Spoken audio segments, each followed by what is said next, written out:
અરવલ્લી જિલ્લા એસપીએ press conference યોજી. અરવલ્લી જિલ્લા એસપી સંજય કેસવાલાએ વાહન ચોરીના 5 ગુનામાં ઝડપાયેલા આરોપીઓ વિશે પ્રેસ કોન્ફરન્સ યોજી માહિતી આપી હતી. Story report by Jagdish Solanki, Aravalli. કિસ્સાઓ બનેલા હતા, જેથી કરીને ડીઆઈજી સાહેબ વિરેન્દ્ર યાદવ સર અને એસપી સાહેબ શેફાલી બરવાલ સાહેબનું સૂચન હતું કે આ જે વણ શોધાયેલ ગુનાઓ છે એને ડિટેક્ટ કરવામાં આવે અને એક્ટિવા છે એ એના ગુનેગારો છે એને પકડવામાં આવે.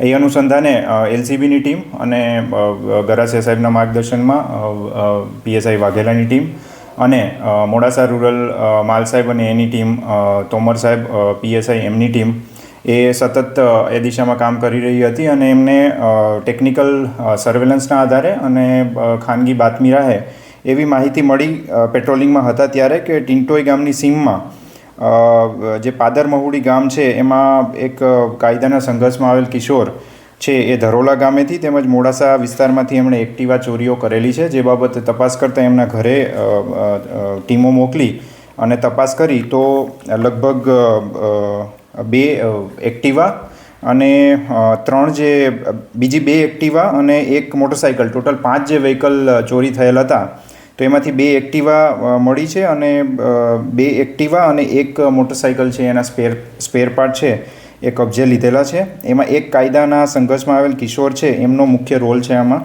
એમની સાથે સુભાષભાઈ જગદીશભાઈ ડામોર એ એક આરોપીને આપણે ધરપકડ કરેલી છે અને નૈનેશભાઈ ખેમાભાઈ મનાત એમની ધરપકડ કરી છે અને અન્ય ગુનાઓમાં પણ આ ગુનેગારો સંડવાયેલા છે કે નહીં એ તપાસ અત્યારે ચાલુ છે. સર, આ કેસમાં ટોટલ કેટલા 3 આરોપીઓ છે?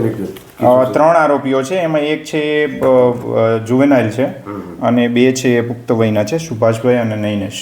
સર, આ મુદ્દામાલ ક્યાંથી રિકવર કરવામાં આવ્યો? એમના ઘરેથી જ રિકવર કરવામાં આવ્યો છે.